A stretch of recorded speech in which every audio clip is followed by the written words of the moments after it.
साथियों, एक समय की बात है। उड़ीसा के जाजपुर शहर में बंधु महाती नाम का एक व्यक्ति रहता था। वो बहुत ही गरीब था। भीख मांग करके अपने परिवार का गुजारा करता था। बंधु बहुत ही गरीब था, लेकिन वो एक ईमानदार और आध्यात्मिक व्यक्ति था।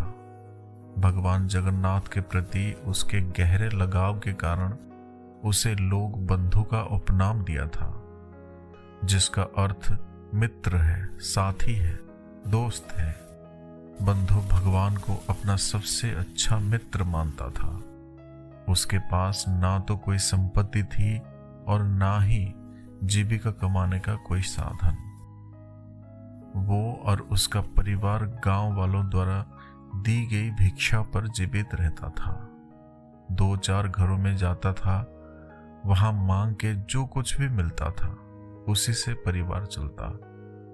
पर जहां भगवान के नाम का सत्संग होता था, वहां पर बंधु जरूर जाया करता था।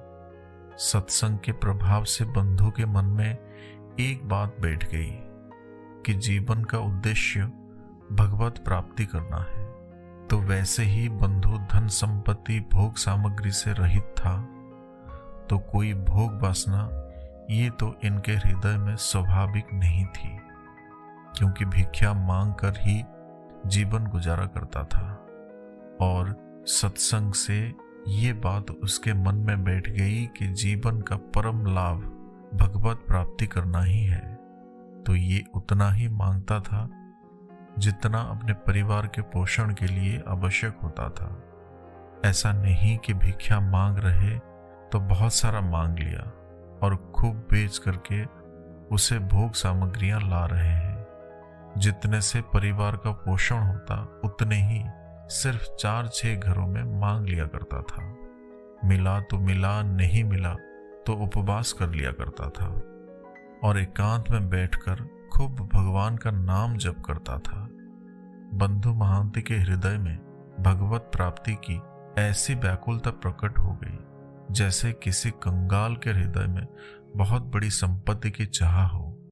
ऐसे इसके हृदय में भगवत प्राप्ति की चाह थी और कोई ऐसा उपाय नहीं मिल रहा था कि जिससे उसको प्रभु मिल जाए, एक बार प्रभु के दर्शन हो जाए। ऐसी व्याकुलता थी उसके मन में। वो हमेशा यही सोचता कि काश कोई विद्वान मिल जाए, कोई ऐसा राह बता दे, कोई ऐसी बात बता दे जिससे मेरे प्रभु जी आकर मुझे दर्शन दे जाए और मेरे नेत्र धन्य हो जाए, मेरा जीवन सफल हो जाए। दिन रात यही बात चिंतित करता रहता था। हालत यह है कि शरीर में जो कपड़ा है उसमें सैकड़ों गांठ लगी हुई है। फटा हुआ कपड़ा जो गठन से जुड़ा हुआ है और शरीर दिखाई दे रहा है। जिसके मन में 24 घंटे भगवत प्राप्ति के लिए व्याकुल हो, वो कपड़ों के बारे में, वस्त्र के बारे में कहां से सोचता। एक टूटी सी झोपड़ी है, बर्तन के नाम पर सिर्फ 2 मिट्टी के पात्र हैं और कई कई दिन भिक्षा में अन्न भी नहीं मिलता। तो बंधु का पूरा परिवार भूखे रह करके समय व्यतीत करता था। पर ये बड़े आनंद पूर्वक भगवान का कीर्तन किया करता था। जरा सोचो कि कोई ऐसे कैसे जीवन व्यतीत कर सकता है। बिल्कुल धन नहीं है, खाने के लिए भी भोजन नहीं है। अब उनके हृदय में ये भी कोई बात नहीं कि कोई उनको सहयोग कर सकता है, कोई उन्हें कर्जा दे सकता है, क्योंकि पता है मूल में कुछ है ही नहीं देने को। तो जिसको पता होता है कि वापस नहीं कर सकता, वो कर्जा भी नहीं देता। हालांकि बंधु एक संतुष्ट व्यक्ति था, उसे कोई चिंता नहीं थी। वो जानता था कि उसका सबसे करीबी दोस्त, उसका भगवान, उसकी देखभाल करने के लिए वहां मौजूद था। एक बार बंधु महाती के गांव जाजपुर भयंकर अकाल से प्रभावित हुआ। कई दिनों तक बारिश नहीं हुई, फसलें सूखने लगी, लोगों के पास खाने के लिए कुछ भी नहीं था। चारों ओर भूख और भूखमरी थी। कई लोग मर भी गए और कई लोग भोजन और पानी की तलाश में गांव छोड़ के भाग गए। ऐसी स्थिति में बंधु और उसके परिवार को जीवित रहना बड़ा मुश्किल हो गया था। अंत में अपने बच्चों की पीड़ा को सहन करने में असमर्थ बंधु ने अपने पत्नी से कहा कि देखो, एक मेरे मित्र हैं जो बहुत ही धनी है। अगर तुम साथ दो तो अपने मित्र के यहाँ हम तुम्हें ले चलते हैं। वहां हमारे बच्चों को भूखे नहीं रहना पड़ेगा। बहुत धनी है और बहुत कृपालु है मेरे दोस्त, और हमारा उनसे परिचय है। वो हमें बहुत प्यार करते हैं। चलोगी हमारे साथ? क्योंकि यहाँ तो कोई अपना है ही नहीं। इस पूरे गांव में कोई मुझे प्यार करने वाला नहीं, पर मेरा एक मित्र है जो बहुत धनी है, मुझसे बहुत प्यार करता है। वहां तुम्हें भूखे नहीं रहना पड़ेगा, कोई परेशानी नहीं होगी। पर वहां पहुंचना इतना आसान नहीं है। 4 दिन का रास्ता है। हम लोग यदि धैर्यपूर्वक चलें तो हमारे मित्र की कृपा प्राप्त होगी। सारी भूख और परेशानियां हमेशा के लिए मिट जाएगी, और उसका नाम बहुत मधुर है। यदि हमारा नाम बंधु है तो उसका नाम है दीनबंधु। बहुत कृपालु हैं, बहुत दयालु हैं। देखो, हमें चलना चाहिए। अब उसकी पत्नी ने कहा कि कई दिनों से भोजन नहीं मिला। कहाँ 4 दिनों का रास्ता है, कैसे चल पाएंगे? क्योंकि पेट में तो भोजन नहीं है। लेकिन आपकी आज्ञा है, आप कहते हो तो हम जरूर चलने का प्रयास करते हैं। ऐसा कहकर उसकी पत्नी पुरी जगन्नाथ धाम जाने को राजी हो जाती है, जबकि उसको पता ही नहीं है कि वो स्वयं भगवान के दर्शन के लिए जा रही है। और इधर जो समस्त दरिद्रता और दुखों का हरण करने वाले हैं, उन प्रभु के दर्शन के लिए बंधु के हृदय में वेदना शुरू हुई और अपने नगर से चल पड़ा। एक छोटी बेटी भी थी, एक बेटा। दोनों को कंधे पर बिठाया, पत्नी को साथ लिया और घर से पैदल पैदल निकल पड़ा। और रास्ते में जब बहुत भूख लगती तो अपने बच्चों को पानी पिला देता, या फिर कोमल कोमल पत्ते लेता और अपने बच्चों को पत्नी को देता और कहता कि इनको खा लो और धैर्यपूर्वक हमारे मित्र के पास चलो। भगवान कृपा करेंगे तो हमारे भी दिन बदल जाएंगे। कई दिनों से भोजन नहीं मिला। 4 दिन की यात्रा है। पत्नी और बच्चे भूख के कारण चल नहीं पा रहे थे, तो इसलिए कोमल कोमल पत्ते खा लेते और पानी भी पी लेते। बंधु कहता है अपने पत्नी से कि देखो, इसी से काम चला लो और धैर्यपूर्वक हमारे साथ चलते रहो। हमारे मित्र हमसे बहुत प्यार करते हैं। बंधु की पत्नी और बच्चे वो कोमल पत्ते खाते तो बंधु मन ही मन रोने लगता कि हे घट-घट के बासी, हे अंतर्यामी, मैं तो भूख प्यास सह सकता हूँ, मैं तो कष्ट सह सकता हूँ, पर मेरे बच्चे, मेरी पत्नी ये कैसे कष्ट में है, कितनी तकलीफ में है।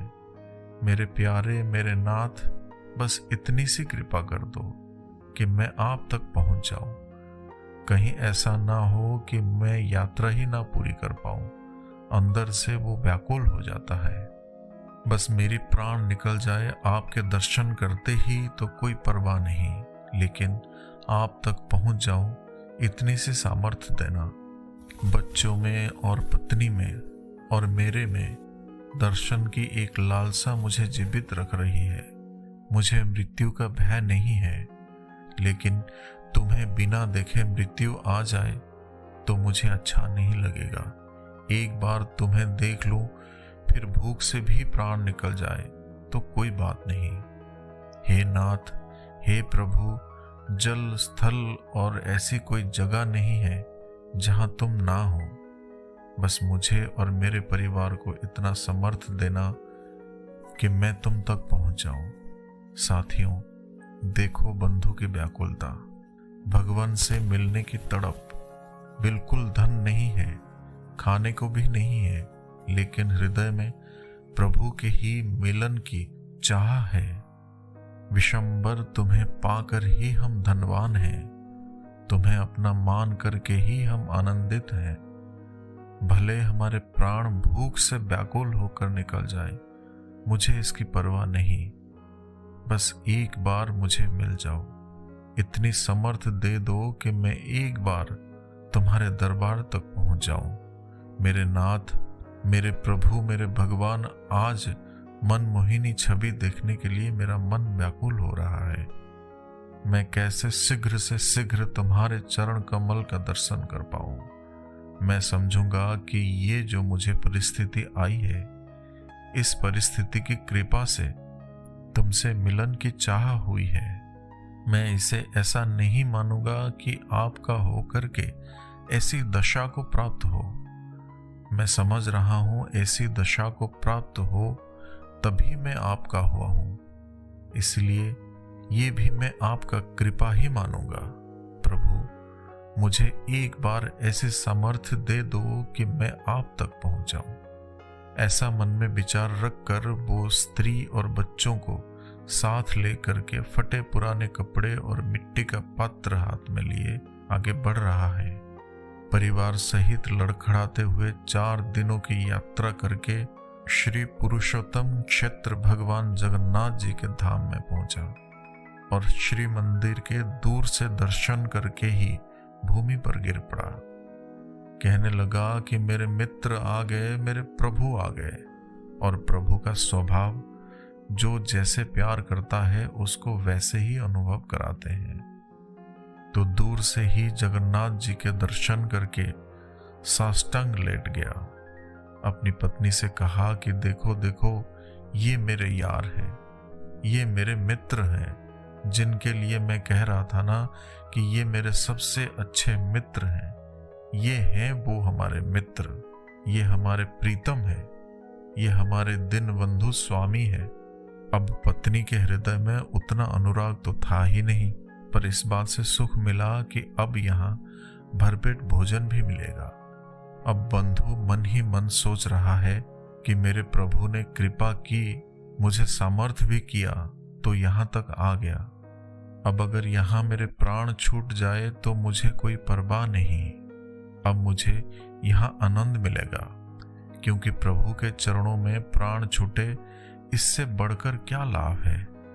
प्रभु का धाम है, सामने प्रभु है, फिर तो प्राण भी छूट जाए तो कोई परवाह नहीं। पत्नी और बच्चे समेत फटे पुराने कपड़े एक कोने में खड़े होकर भगवान को देख रहे हैं। सिंह द्वार पर बड़ी भीड़ है, बच्चे भूख से व्याकुल हैं, पत्नी भूख से व्याकुल है और वो भगवान के दर्शन करके खड़ा है। थोड़ी देर में देखा तो पट बंद हो गया, कोई पूछा ही नहीं। तो उसने अपनी पत्नी से कहा कि धैर्य रखना, बहुत लोग आए हुए हैं ना, मेरे मित्र उनसे मिल रहे हैं। पत्नी से कहा कि आओ पीछे चलते हैं, मंदिर के दक्षिण की ओर, जहाँ से जगन्नाथ का प्रसाद का भवन है, जहाँ से महाप्रसाद बनता है। तो उस भात में से जो झाग आदि निकलता है, पीछे से उस नाले के पास गए। उस नाला को पेज नाला कहते हैं। वहां जाकर बैठे हुए कहा कि देखो, चिंता मत करो, प्रभु के घर आ गए हो ना, अब चिंता की कोई बात नहीं है। बहुत भूख लगी है ना, तो ये देखो, यहाँ जगन्नाथ जी के पत्र धोए जाते हैं, ये पानी वहीं से आता है, सारे लोग पीते हैं और आनंद से बैठकर कीर्तन करते हैं। अब वही जो जगन्नाथ जी के प्रसादी जल वहां से निकलता है, पत्रों का प्रक्षालन का, उसी का झाग लेकर अपने बच्चों को पिलाता है, पत्नी को पिलाता है और खुद भी पीता है और कहता है कि देखो, कल सुबह जब मंदिर खुलेगा ना, तब प्रभु के दर्शन होंगे तो कुछ ना कुछ प्रसाद जरूर मिलेगा। और कहता है कि देखो, हम लोग कितने भाग्यशाली हैं कि प्रभु का प्रसादी जल पीने को मिल रहा है। अपने पत्नी का धैर्य बनाता है और आनंद मगन हो जाता है, पेट भर करके ही वही जल पीता है और एकांत नाले के पास बैठा वो आनंद मगन होकर प्रभु का चिंतन कर रहा है, और इधर बंधु की पतिव्रता स्त्री, उसके मन में ये बात आ रही है कि ठीक है, इनके मित्र कैसे हैं वो तो मुझे पूरा परिचय नहीं, लेकिन मुझे अपना मित्र कैसा मिला, मुझे मेरा साथी कैसा मिला, ये मुझे परिचय है। मुझे कैसा पति मिला, कैसा अनुरागी पति मिला, कैसा धैर्यवान पति मिला। साथियों, देखो, ये है प्रीत, इसी को ही तो प्रेम कहते हैं। और वो अपने पति से कहती है, हे नाथ, आप बिल्कुल धैर्यपूर्वक रहिए, मुझे बिल्कुल कोई कष्ट नहीं है। आप जिसमें राजी हैं, मैं उसी में राजी हूं। अब बंधु अपने पत्नी से कहा कि तुम यही सो जाओ, सुबह जब पट खुलेंगे तब दर्शन करेंगे, और तब कुछ ना कुछ प्रसाद अवश्य मिलेगा। अब इतना भाव, इतना प्रेम, इतनी व्याकुलता सब प्रभु देख रहे हैं। एक एक क्षण की बात प्रभु से छुपी नहीं है, वो सब देख रहा है। भगवान कहते हैं, तुम चिंता मत करो, तुम्हारे एक एक घड़ी की बात मैं देख रहा हूं, एक एक पल का हिसाब अनंत गुना बढ़ा करके दूंगा, बस तुम धैर्यपूर्वक रहो। अब वो प्रभु की प्रसन्नता के लिए वहां बैठा हुआ नाम कीर्तन कर रहा है। हे प्रभु कृष्ण जगन्नाथ प्रेमानंद, तुम्हारे चरणों को मैं बार बार नमस्कार करता हूँ कि आपने मुझे अपने धाम बुला लिया, बिल्कुल अपने महल के समीप रखा। तुम चराचर में व्याप्त हो, समस्त जीवन के मनोरथ पूर्ण करने वाले हो। मुझे पता है कि तुम्हारे सिवा कोई करता नहीं है। मेरे मन में कोई कामना नहीं है कि किसी कामना से तुम्हें ये प्रार्थना कर रहा हूँ, पर प्रभु आप कृपा करो, मेरी पत्नी को विश्वास हो जाए कि तुम मेरे मित्र हो, कहीं उसको ये भ्रम ना हो कि कहीं कोई भगवान नहीं है। देखो, यहाँ भी आए तो कितना कष्ट सह रहे हैं। प्रभु, जो कष्ट देना है वो कष्ट दे दो, लेकिन इसको विश्वास दिला दो कि आप मुझे जानते हो, आप मेरे साथी, मेरे दोस्त हो, इस जगत के नाथ हो। बस इतनी सी कृपा कर दो कि इसको विश्वास हो जाए। अब साथियों, क्योंकि रात्रि अनेक हो गई थी, भगवान का पट भी बंद हो चुका था। जगन्नाथ जी की भंडार गृह में ताला लगा हुआ था और भगवान अंदर विराजमान थे, लेकिन प्रभु के लिए ना तो कोई दरवाजा ना कोई ताला, वो तो सर्व समर्थ हैं। भक्त वत्सल प्रभु को नींद कहाँ आने वाली, वो तो सब सुन रहे हैं जो वो पीछे प्रार्थना कर रहा है। साथियों, अब प्रभु की लीला देखिए। प्रभु ने भंडार गृह से अपनी थाल उठाई और वहां कई कई दिनों का प्रसाद रहता है। भक्तों के समुदाय आते सबको प्रसाद मिलता है, तो वहां कई दिनों का सुंदर सुंदर खूब प्रसाद अपनी थाल में, जो प्रभु का भोग लगता है, जिस थाल में उसी में सजाया, और सजा करके दरवाजे में सब बंद है, ताला लगा है, लेकिन भगवान के लिए क्या ताला क्या दरवाजा। प्रभु भोजन के थाल हाथ में लिए और बाहर आ गए और बंधु के सामने स्वयं प्रकट हो गए। अचानक बंधु ने किसी को अपना नाम पुकारते हुए सुना और चौंक कर उठ गया। चारों ओर खूब अंधेरा था, उनका परिवार चैन की नींद सो रहा था। अरे, मैं जरूर सपना देख रहा हूं, वरना मुझे यहाँ कौन जानता, बंधु ने खुद से कहा और एक बार फिर लेट गया। बंधु, इस बार आवाज अलग थी। इसमें कोई संदेह नहीं था कि वास्तव में कोई उन्हें संबोधित कर रहा था। अब तो इनको पक्का यकीन हो गया था कि मुझे ही बुलाया जा रहा है। दौड़ दौड़ कर गए और घबराते हुए जा रहे हैं। जब देखा कि एक ब्राह्मण हाथ में एक बड़ी रत्न से सजा हुआ थाली लिए खड़ा है। बंधु, आपके मित्र ने आपके और आपके परिवार के लिए महाप्रसाद भेजा है, ब्राह्मण ने मुस्कुराते हुए कहा। उन्होंने आपको ये भी आश्वासन दिया है कि सुबह वो आपके लिए सारी व्यवस्था कर देंगे। इन शब्दों के साथ उस ब्राह्मण ने थाली बंधु के हाथों में थमा दी और कहा कि भोजन करके थाली यही प्रभु के द्वार पर रख देना, सुबह हम ले जाएंगे। ये कहकर ब्राह्मण अंतर्ध्यान हो गया। इतना विशाल, इतना सुंदर थाली को देखकर बंधु का मन व्याकुलता से भर जाता है और अपने पत्नी से कहा कि देख देख, मैं कह रहा था ना कि मेरे मित्र मुझे बहुत प्यार करते हैं। देखो, बहुत भीड़ थी ना, सब लोग चले गए, अब उनको फुर्सत मिली तो देखो भेजा ना हमारे लिए भोजन। मैं उनकी नजर में हूं, वो मेरे मित्र हैं, मेरे प्रभु हैं, मुझसे बहुत प्रेम करते हैं। ऐसा कह के आनंद मगन हो जाता है और फिर अपने बच्चों को जगाया और सबने बैठकर भर पेट भोजन किया। आज कई दिनों बाद भोजन मिला था, कई दिनों बाद ऐसा प्रसाद मिला, और वो भी स्वयं जगन्नाथ महाप्रभु ने अपने हाथों से दिया। वो तो अमृत ही था।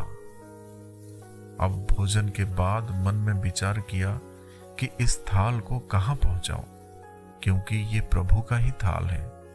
तो फटे पुराने चिथड़े कपड़ों में से लपेट करके उस थाल को अपने सिरहाने रख लिया कि जब सुबह होगा तब देखा जाएगा। और फिर वो आराम से सो गया। और उधर महाप्रभु के जब सेवा के लिए पट खुले और भंडार खोला, और भंडार खोला गया तो देखा कि भंडार की सब सामग्री इधर उधर फैला हुआ है। काफी प्रसाद इधर उधर बिखरे पड़े हैं। अब वहां के पंडाओं ने विचार किया कि बहुमूल्य रत्न का थाल कहाँ चला गया और ये सब कैसे हुआ, कौन पापी अंदर भंडारे में घुसा। अब आपस में सब सेवक जन इकट्ठे हुए और विचार किया कि अपने लोगों में कोई नहीं, कोई बाहरी ने चुराया है। अब वहां सब शोर मच गया कि महाप्रभु के भंडार का ताला टूट गया, कोई चोर थाल चुरा कर ले गया, प्रसाद भी चुरा ले गया। अब कुछ लोग ढूंढने के लिए बाहर निकले तो पेज नाला के पास देखा थाल को कपड़े से लपेटकर एक व्यक्ति लेटा हुआ है। क्योंकि कपड़ा फटा हुआ था तो दूर से चमक रही थी। और वो लोग आए और बोले, देखो देखो, ये चोर है स्त्री और बच्चों के साथ, पकड़ो पकड़ो इन्हें। साथियों, रात को बढ़िया प्रसाद मिला, थके हुए थे तो खूब अच्छे से आनंद से सो रहे थे बच्चे और पत्नी। अब बंधु को पकड़ लिया और खूब मारने लगे, पीटने लगे। कोई थप्पड़ दे रहा है तो कोई घुसा मार रहा है। अरे चोर कहीं का, जगन्नाथ धाम में आकर के चोरी करता है, तुझे शर्म नहीं आई? ऐसा कहते हुए खूब पीटने लगे। अब बंधु की स्त्री बिचारी खूब रोने लगी और कहने लगी कि अच्छे तुम्हारे मित्र हैं, कह रहे थे कि बड़े कृपालु हैं, ये कैसी कृपा है, कैसे तुम्हारे मित्र हैं। अब जैसे ही थप्पड़ पड़ता है, बंधु के मुंह से जय जगन्नाथ, जय जगन्नाथ निकलता है। साथियों, कहते हैं ना, भगवान सब देखता है। तो कभी कभी सब कुछ देखते हुए भी भगवान भक्तों की परीक्षा लेता है, भक्तों के धैर्य का, उनके विश्वास का परीक्षा लेता है भगवान। वो देखते हैं कि अब कितना धैर्य है, कैसे विचार है, कैसे श्रद्धा है। अब उसको जब पीटा जा रहा है तो बड़े आनंद पूर्वक प्रेम सागर में मगन होकर के सब कुछ भूल करके सिर्फ जय जगन्नाथ का नाम रटता रहता है। मानो गीता का सूत्र उसके जीवन में प्रकाशित हो रहा है। ये तो बंधु की परीक्षा थी, और कैसी भी भयंकर दुख की स्थिति हो, भक्त कभी विचलित नहीं होता।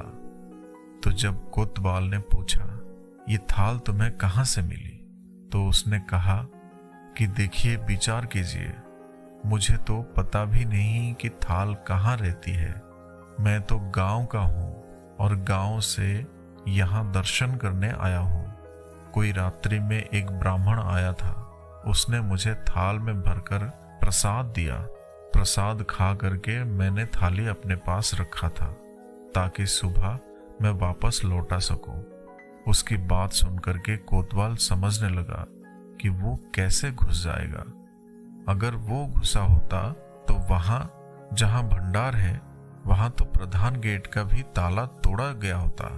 प्रधान गेट में तो वैसे ही ताला लगा हुआ है, तो वो कैसे घुस जाएगा। अब बंधु भी सब समझ चुका था और अंदर ही अंदर प्रसन्न होता कि वाह रे मेरे प्रभु, वाह रे लीलाधारी, तुम्हारी बड़ी विचित्र लीला है। बंधु ने जब देखा कि बहुत बात बिगड़ रही है और पत्नी बहुत लज्जित हुई, तब कहा कि देखो प्रभु, मैं वैसे तो अपराधी हूं, वैसे तो मुझे दंड मिलना चाहिए, क्योंकि बहुत जन्मों से जाने अनजाने में पता नहीं कितने अपराध किए होंगे। पर आप देख लो कि आपकी कृपा पर कहीं मेरी पत्नी को अविश्वास ना हो जाए। ऐसी कोई परिस्थिति में बदल देना जिससे उसको विश्वास हो जाए। कृपा सिंधु, आप तो जो चाहो सो कर सकते हो। मुझे पता है, आपकी हर एक चाल पता है। साथियों, अब महाप्रभु जगन्नाथ ने एक लीला की। वहां के जो प्रताप रुद्र राजा जगन्नाथपुरी के थे, वो अपने महल में सोए हुए थे।